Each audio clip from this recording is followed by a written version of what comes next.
JDev is back at it here to give everyone another Major League Baseball video, specifically talking about the Chicago Cubs, as they have now officially lost another member of their 2016 World Championship team. As when the offseason started, we knew it was time for a change. Theo left, Jed Hoyer is in charge, and the Cubs made the decision not to offer Kyle Schwarber his arbitration and elected to possibly re-sign him, but they wouldn't give him the $8 million that he was owed. And now Kyle Schwarber has signed a contract with another Major League Baseball team, a one-year, $10 million contract with the Washington Nationals. And I'm going to miss Kyle Schwarber. He may have not been the most consistent Cub. He had a shitty 2020 season. But if you look at the whole Cubs lineup, most everybody did except for Ian Happ and Jason Hayward to a degree.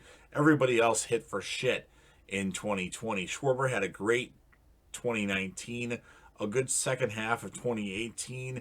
And when Kyle Schwarber gets drafted and comes up on a tear and hits some mammoth home runs in the 2015 playoffs, and then in the second game, I think, or was it the first game of the regular season in 2016, gets hurt in Arizona, and he's going to be out for the season. And then all of a sudden the Cubs make it to the World Series, and lo and behold, Kyle Schwarber is going to be playing as a DH.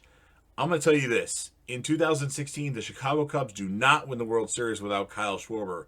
In fact, in the record books, Ben Zobrist was the MVP. I don't know how much I agree with that, but Kyle Schwarber, especially in the World Series, should have been the MVP because the Cubs would not have won the World Series without his bat in the lineup. He was an integral part of that World Series win, and I'm going to miss him, especially the mammoth home runs that he hit. I was hoping he might come back, but eventually they got to get away from a lot of these players. But, just Kyle Schwarber was just such a beast, even though he wasn't the most consistent player. And I really hope he figures it out in Washington, D.C. I hope he, gets consistent and starts raking, kind of like Jorge Soler did when he went to Kansas City when they traded him for Wade Davis back in 2017. So thank you to Kyle Schwarber for all the stuff that you did for the city of Chicago and the years that you played with us. Hopefully, you're the comeback player of the year. There's a lot of people that need comeback player of the years in 2021. Hopefully, you do a lot better than you did in 2020, and you're going to be missed. I hope at some point you come back. I know you weren't with us long, and you had some inconsistent years, but I would almost be okay with retiring the number 12 for Kyle Schwarber.